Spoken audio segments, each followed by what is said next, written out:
Hi everyone, this is 𝗙𝗢𝗚𝗧𝗢𝗏. So in this video, we are going to discuss about doing local and oral history. In this video, malalaman natin kung ano ang local at ang oral history. By the way, this topic is from chapter 5. Without further ado, let's start. Before we proceed, we have two objectives, which is to know local history and to know oral history. Konting review muna before tayo mag-proceed sa ating main topic. So, alam naman natin na kung ano ang history. But the real definition of history is an umbrella term comprising past events, as well as the memory, discovery, collection, organization, presentation, and interpretation of these events. We all knew that history is the study of past events, particularly in human affairs. And ang history or the history subject and courses is usually taught to student is yung mga Philippine history, world history, and history of Asia. So, ang coverage is always expensive and taught in broad strokes of historical periods, large spaces, and of prominent personalities. So, little is known about the subdiscipline of local history. Now, let's first define kung ano ang local history. So, what is local history? Local history is the study of the history in a particular community or smaller unit of geography. Dito sa local history is a study siya ng everyday struggle and triumphs of ordinary people, because from the word local is nakafocus lang siya in particular community, particular places, and particular country. Like for instance, dito sa Pilipinas is ang dito lang sa Pilipinas umiikot ang pinag-aaralan ng mga local historians.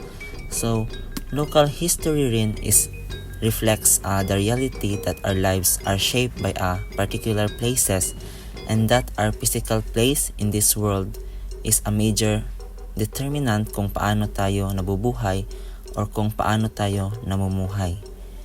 Debates, however, continuously persist on the definition of this subdiscipline, so particularly in the subject of its study. So, kung ang local history daw ba ay pinag-aaralan ang local communities, local institutions, local groups, local heroes, so ang local historians study the history local institutions like churches. They also study the local economies, local heroes, and local events.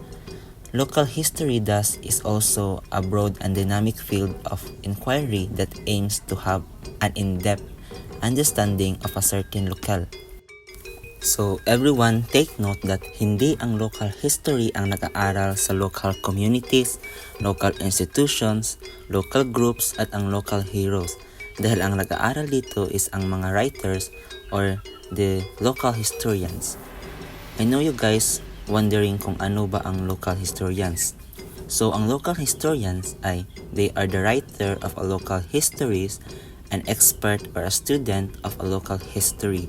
So, like what I have said kanina, they are the one who's studying the local economics, institutions, groups, and heroses, and ang trabaho rin nila they look for understanding of our past, kung ang past natin is relevant sa understanding ng future or present condition natin. But take note na doing local history is the process of learning, but know that doing history in local, there is a person behind to those informations, which is the historians.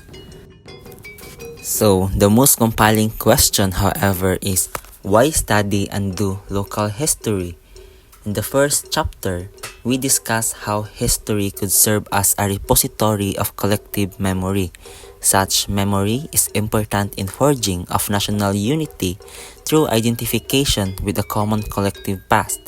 Nevertheless, nationalism, like other ideologies, when taken into extreme, can produce the most horrendous of human tragedies. The atrocities of the Second World War that killed 6 million Jewish people in Europe were perpetrated by an extreme nationalist rhetoric propagated by Nazi Germany. Totalitarian states at present, like the North Korea, also use nationalism in justifying the dictatorial and anti-democratic character of the country. In these cases of extreme nationalism, history is being used by states in forms of official national history to rally the people behind them.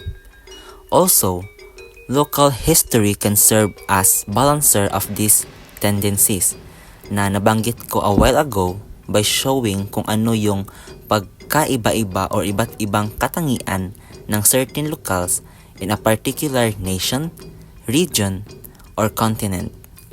By studying local history, it can provide new and alternative interpretations on different aspects of a nation's history. So, local history also facilitates a historical narrative emanating from the people. So, historians call this the history from below. Ultimately, studying local history shall provide new provisions and perspectives on the already established national history. So, thus, local history is not just aimed at opposing the discourse in the national histories, but is also a tool of enriching these national narratives. So, doing local history, however, is not an easy task. We all know that. And despite the seemingly smaller scope of study, historians are often faced with challenges in locating sources for local and specific objects of study. So one more important historical methodology to local history is oral history. So let's first define kung ano ang oral history.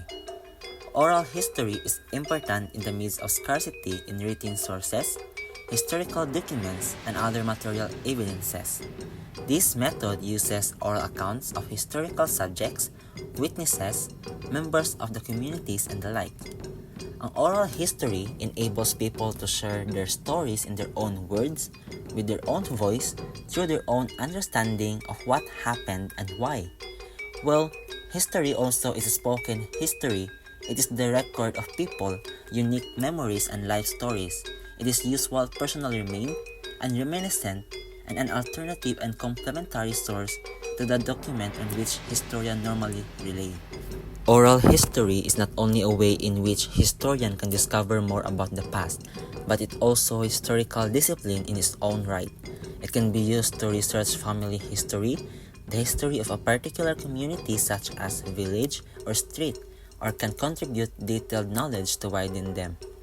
Ang oral history primarily relies on memory. The subject or the informant will recount his experiences to the researcher as he remembers it. In other instances, the informant will relay what he learned from his ancestors or older members of the community to the historian. Para mas maintindihan niyo ang oral history, ito yung collection and study of historical information about individuals' family, important events, or everyday using audio tips, video tips, or transcription tips, or planned interviews. This nature and definition of oral history cause positivist historians, or those who subscribe to the belief that history should be primarily based on written documents, to criticize the methods of oral history.